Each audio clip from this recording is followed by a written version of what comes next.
आज मैं सिखाऊंगी आप लोगों को वैनिला आइसक्रीम बनाना। व्हिपिंग क्रीम या हेवी क्रीम आप ले लें। 1 कप कंडेंस मिल्क फॉर्मी हो जाए उसके बाद आपने कंडेंस मिल्क शामिल करना है इसके अंदर। 1 टीस्पून वैनिला एसेंस। ये देखिए इस तरह से करें आप, ठीक है। ये देखिए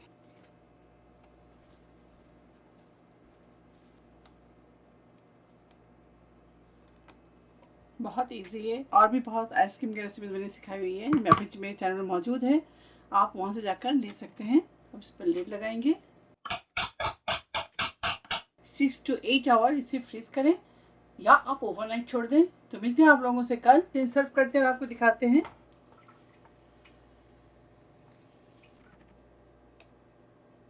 stay safe, take care, lots of love, अल्लाह हाफिज, अस्सलाम वालेकुम।